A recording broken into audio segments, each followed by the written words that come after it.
This story is titled My Wife Ridiculed My Masculinity at Her Office Party, but She Cried When I Left with Her Boss's Respect and New Career. Hey everyone! Before we jump into today's video, I need your help. We've noticed the channel is losing some traction, and subscribing is one of the best ways you can support us. It's quick, free, and it helps us keep bringing you awesome content. Your support means the world. Let's keep this channel growing together. Thanks so much. Now let's start the video. So, I 34 male, just your average dude who's been grinding away at the same IT support job for the last 8 years. Nothing special, but it pays the bills. I met my wife Sarah, 32 female, back in college, when I was actually on track for something better. I had dreams of becoming an architect, had real talent for design according to my professors, but life happens, you know. Sarah was this ambitious marketing major who always talked about climbing the corporate ladder. When we graduated, she landed this entry-level position at BlackRock Marketing, one of those trendy firms with the exposed brick walls and kombucha on tap, while I took a temporary IT job to support us while she established her career. Somehow temporary turned into 8 years of my life. I'm not complaining. At least I wasn't back then. I thought we were a team. She'd always tell me, once I make senior account manager, we can focus on your career goals. But that promotion came and went.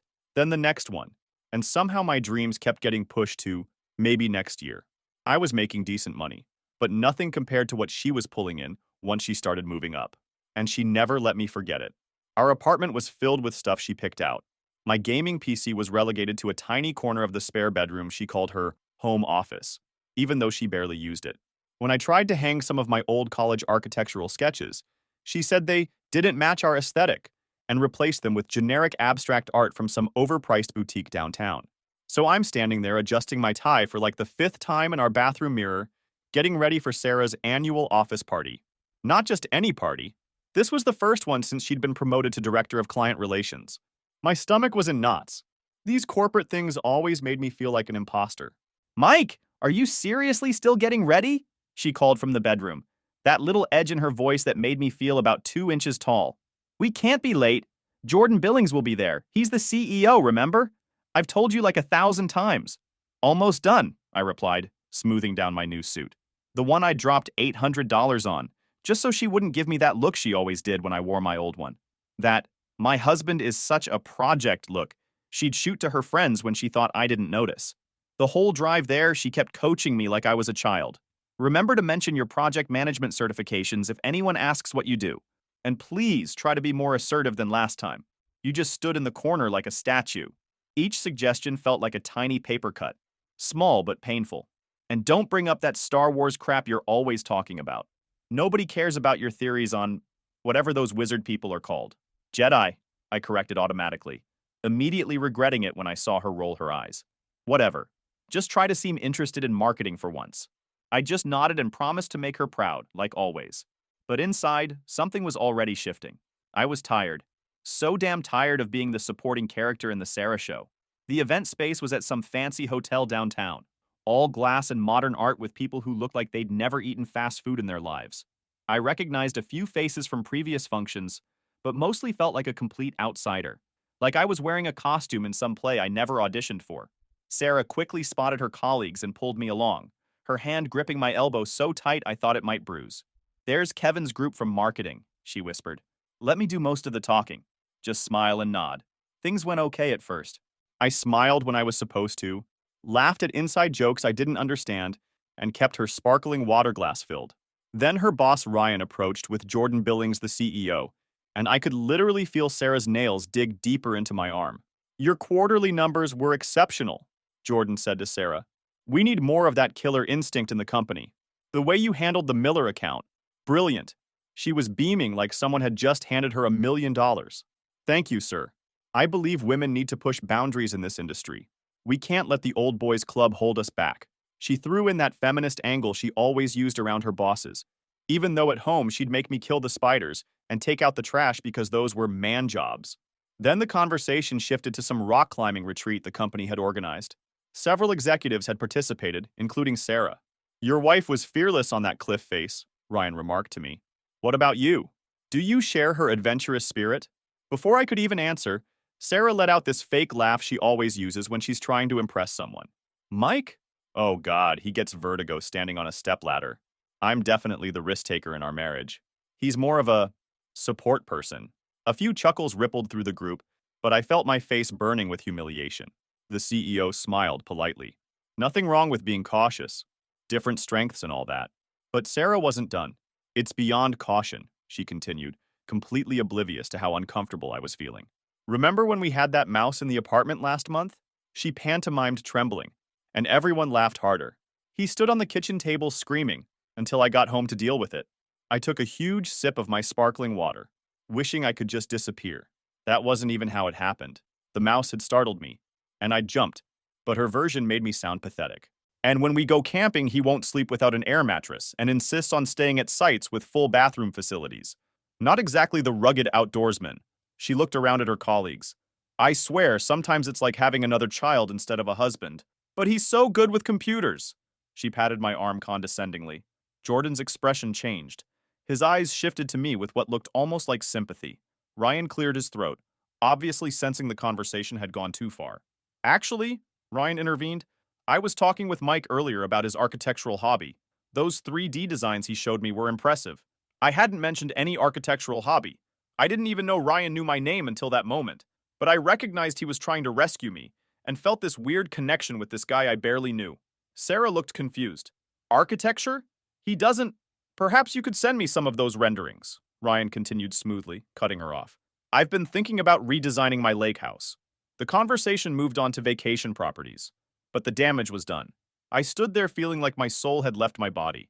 I was just an empty suit, nodding and smiling while inside I was screaming. I'd spent the last 8 years of my life supporting this woman, and she couldn't even grant me basic dignity in front of her colleagues. For what? So she could seem more impressive by comparison? The worst part was that I knew she'd expect me to laugh about it later. Oh, come on, I was just joking around. Don't be so sensitive. I excused myself to get some air, walking out to this big balcony where the cool night breeze did absolutely nothing to stop the burning humiliation inside me. I stood there, staring at the city lights below, suddenly seeing everything clearly. The woman I married had just used me as the punchline to boost her own image at work, and it wasn't even the first time. Years of small comments and subtle put-downs suddenly crystallized into this painful pattern I'd been ignoring. I wasn't just the butt of tonight's jokes. I was the designated loser in the narrative she'd constructed about our relationship. Gets old, doesn't it? I turned to see Ryan standing in the doorway, 2 bottles of sparkling water in hand. He offered one to me. Thought you might need this. I accepted with a nod, grateful for both the drink and the lack of pity in his expression. Thank you. And thanks for the imaginary architectural hobby. He leaned against the railing beside me. My ex-wife did the same thing at every company event. Made me the punchline to all her stories. Dave can't cook to save his life. Dave got lost driving to his mother's house. Dave couldn't figure out how to use the washing machine. He took a sip of his water. After our divorce, I found out she'd been seeing her personal trainer for 6 months. Best thing that ever happened to me. We stood in silence for a moment. Listen, he said finally. I don't know you well, but I recognize self-respect walking out of a room. That takes more courage than impressing a bunch of corporate drones who'll forget about this party by Monday morning. I didn't know how to respond, so I just nodded. For what it's worth, he continued, I've been in this business 20 years. The people who last aren't the ones who build themselves up by tearing others down. That strategy always backfires eventually. He swirled his water. And between us, Sarah's promotion isn't as solid as she thinks. Jordan's been asking questions about that Miller account. I looked at him, surprised. What do you mean? Ryan shook his head. Just that the numbers don't quite add up. Nothing I can discuss in detail, but he trailed off, then changed the subject. So, did you really study architecture? I nodded. Yeah, back in college. Had to drop out my senior year when my dad got sick. Medical bills wiped out the college fund. I was going to go back, but then Sarah's career took off, and it just never seemed like the right time. Ryan nodded thoughtfully. Funny how we put our dreams on hold, thinking it's temporary, and then wake up one day to realize years have passed. Yeah, I agreed, feeling a lump in my throat. Funny. The balcony door opened and Sarah appeared. She was clearly irritated, but trying to hide it with fake cheerfulness. There you are. Everyone's wondering where you went. Her eyes darted between me and Ryan, narrowing slightly. Is everything okay? Just getting some fresh air and having a fascinating conversation, Ryan replied before I could speak. Mike was telling me about his background in architectural design. Really innovative perspectives. Another fictional interest. But this time it felt different. Less like a rescue and more like potential. We should get back inside, she said to me, her smile not reaching her eyes. Jordan's wife was asking about you.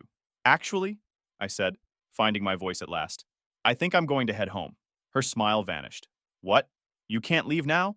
We've only been here 2 hours. I'm not feeling well. It wasn't entirely a lie. My stomach had been churning since her performance inside. Don't be ridiculous, she hissed, stepping closer and lowering her voice. This is important for my career.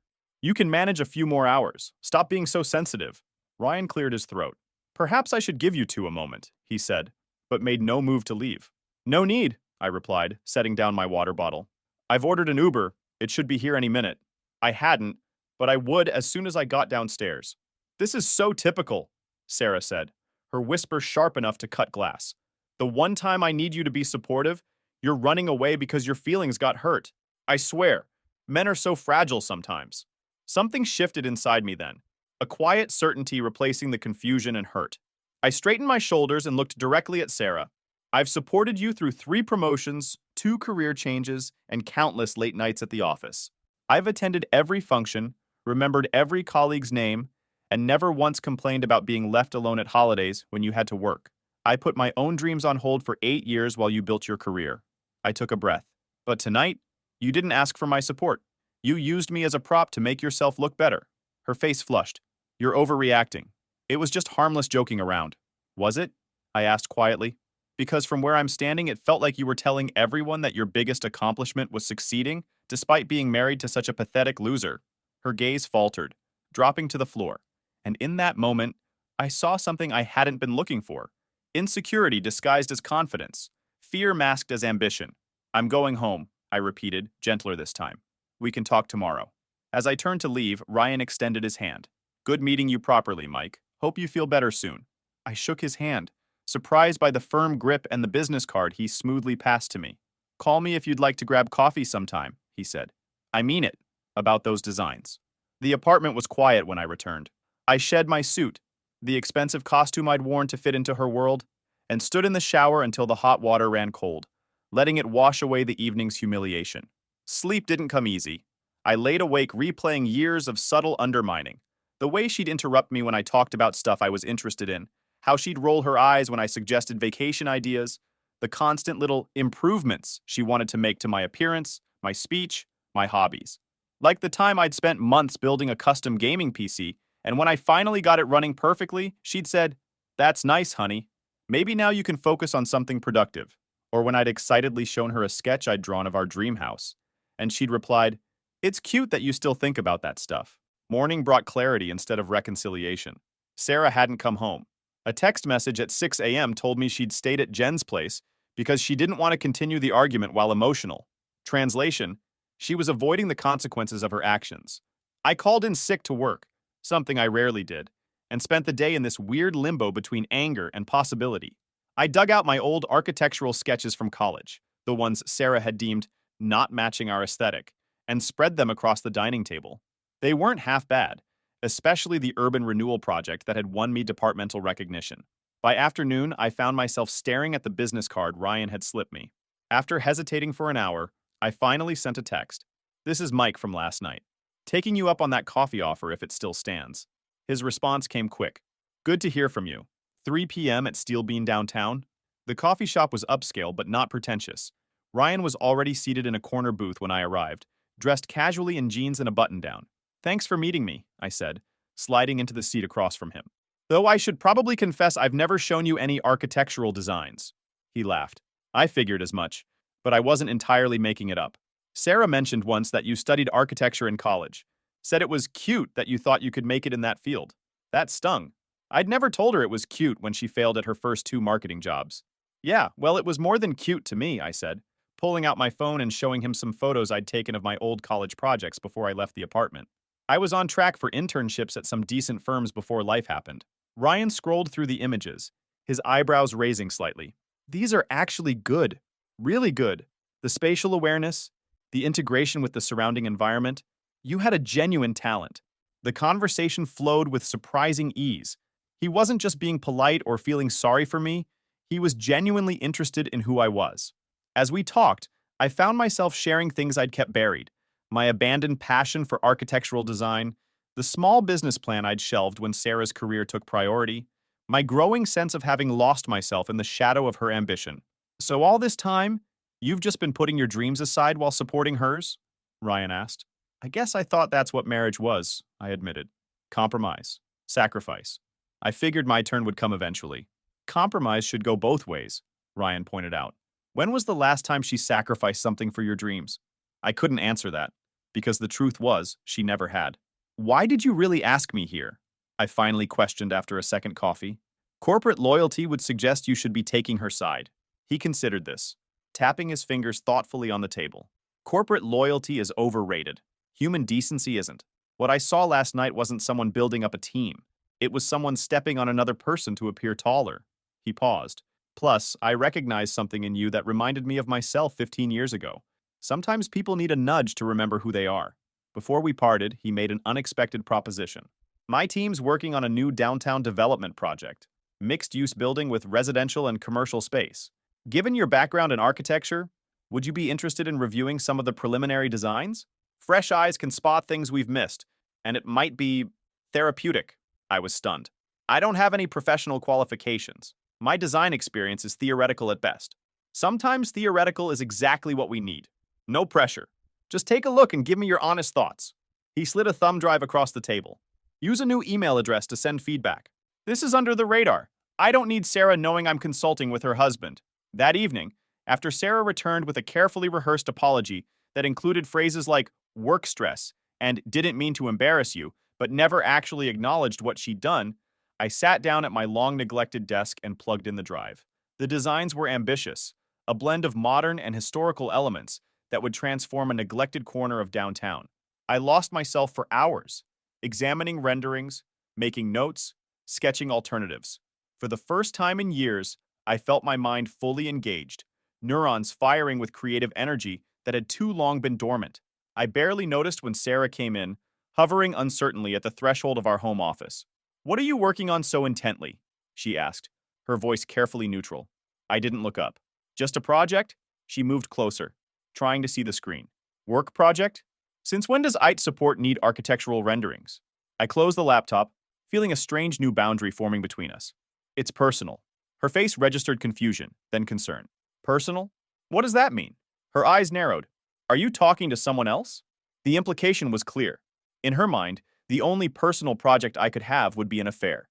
She couldn't even conceive of me having independent interests or goals.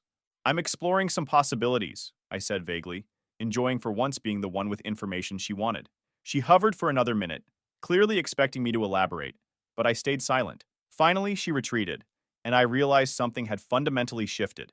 The apartment felt different, not because she had returned, but because I was no longer the same person who had left for the party 2 nights ago. I reopened the laptop and began drafting an email to Ryan, signing it with my name followed by architectural consultant. The title was aspirational rather than factual, but for the first time in years, the gap between the two didn't seem unbridgeable. 2 weeks passed in a strange new domestic rhythm. Sarah walked on eggshells around me, overcompensating with forced cheerfulness and sudden interest in my day. I remained polite but distant, spending evenings working on the development project rather than watching mindless television beside her. The email I'd sent to Ryan had led to a flurry of exchanges, my suggestions sparking genuine interest from the design team. What began as a courtesy review had evolved into meaningful consultation, with several of my ideas incorporated into the revised plans. "They're implementing your courtyard concept," he texted one morning. "The team wants to meet the mystery consultant, 1 p.m. tomorrow." I stared at the message, equal parts thrilled and terrified. This was no longer just therapeutic distraction. It was becoming real. "I'm not qualified for an actual meeting," I replied. His response came immediately. "Neither were half the successful people I know when they started. 1 p.m. at the office. Business casual. I'll meet you in the lobby." That evening, I mentioned casually to Sarah that I had lunch plans downtown the next day. "Oh? With whom?"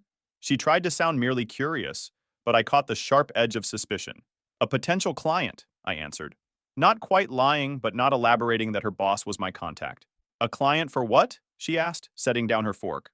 I looked up from my plate. "I'm exploring some consulting opportunities in architectural design." Her fork paused halfway to her mouth. "Since when are you interested in architecture? And what kind of consulting?" "You don't have certifications." "I've always been interested in architecture," I said quietly. We talked about it when we first met. I showed you my sketches. That was a hobby, she dismissed. You can't just suddenly decide to call yourself a consultant.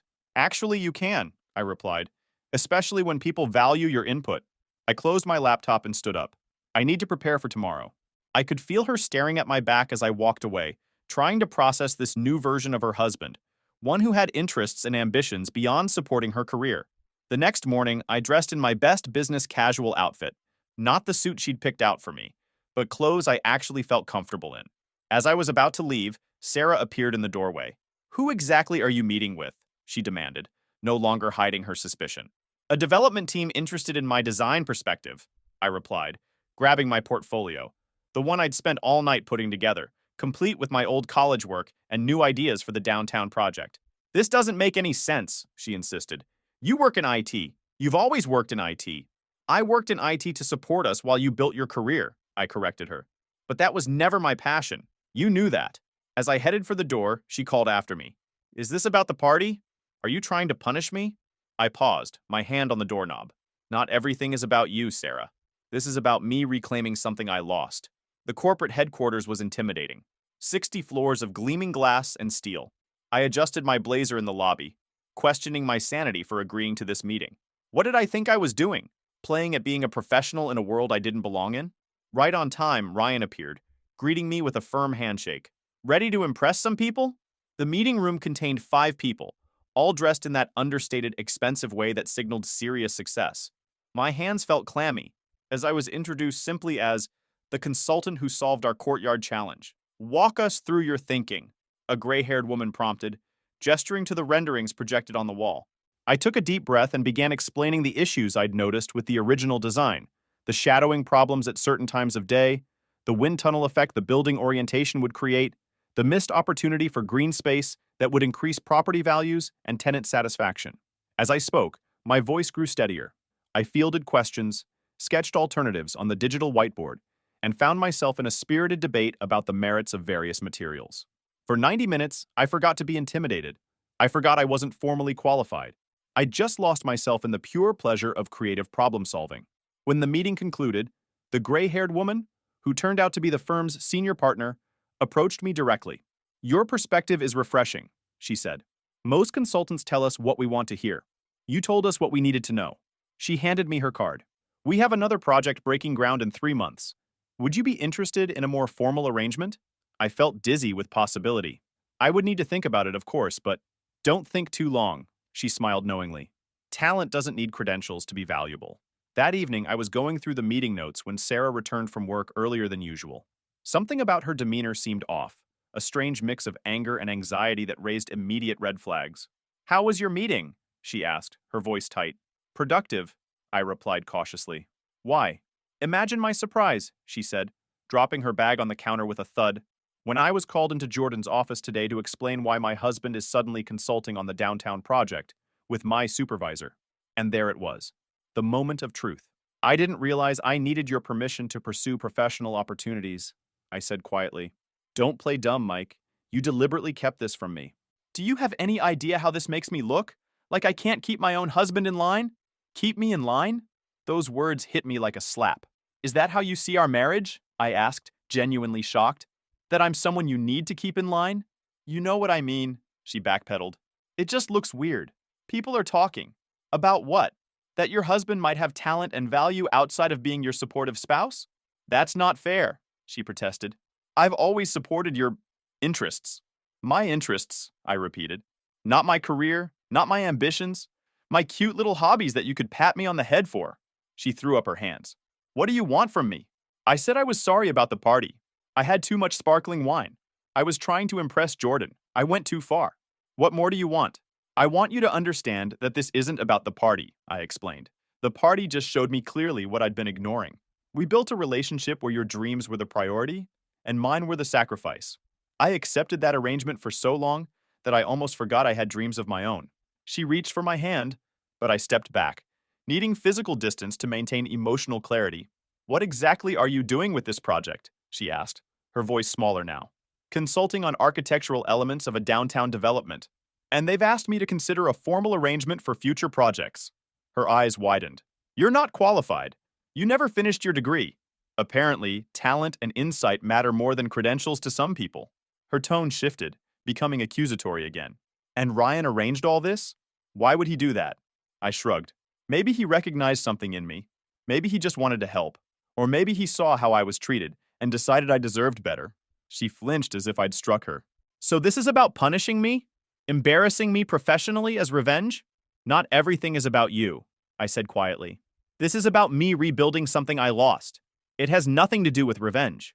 Her anger resurfaced. You've been lying to me for weeks while meeting with my boss. How am I supposed to interpret that? I didn't lie. I just didn't volunteer information you never asked for. When did you last ask about my day, my interests, my ambitions? Not what you needed from me, or how I could support you, just who I am and what I want. She opened her mouth to respond, then closed it again, realization dawning in her eyes. The next few days were tense. Sarah oscillated between fake supportiveness and passive-aggressive comments about my sudden career change, but something bigger was brewing. I could feel it in the way she'd furiously text during dinner or take hushed phone calls in the bathroom. One morning, about a week after my meeting with the design team, I received an urgent text from Ryan. We need to talk. Now, not on the phone. We met at a quiet cafe far from Sarah's office. Ryan looked grim. Sarah's trying to sabotage you, he said without preamble. She's filed a formal complaint with HR claiming I've engaged in inappropriate professional relationships by hiring her spouse without disclosure? My stomach dropped. Can she do that? Technically, there's no rule against hiring spouses of employees for consulting work, but she's spinning it as a conflict of interest and suggesting we only hired you to curry favor with her for the Miller account. That's ridiculous, I said, feeling betrayed all over again. She knows that's not true. Of course it's not true, but she's desperate. There's something else you should know. He hesitated. The Miller account numbers? The ones we've been questioning? Sarah's been manipulating the data to make her results look better. Nothing illegal, but definitely against company policy. Jordan was already planning to audit her work next month, and now she's trying to discredit you before that happens, I realized.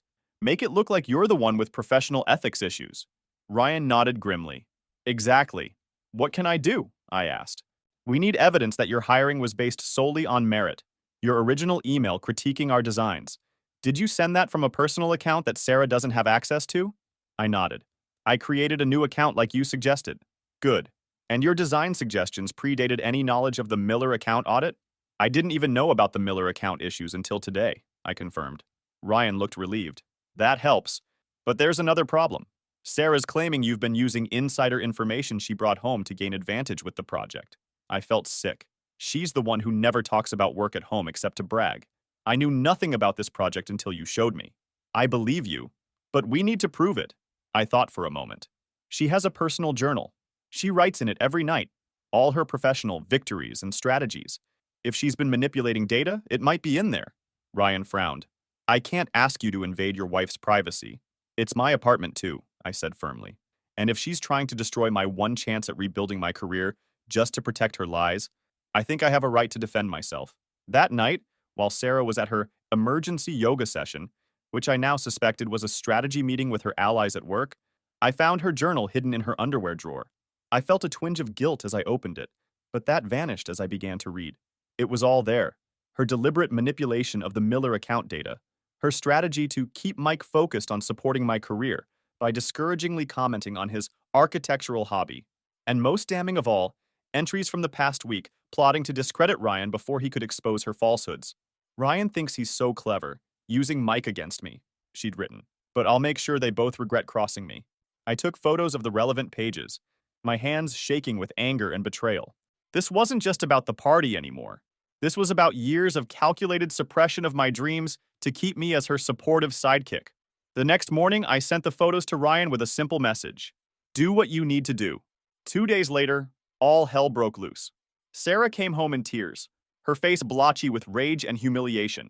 You bastard! She screamed as soon as she saw me. You went through my private journal? You gave my personal writings to Ryan? Do you have any idea what you've done? I remained calm.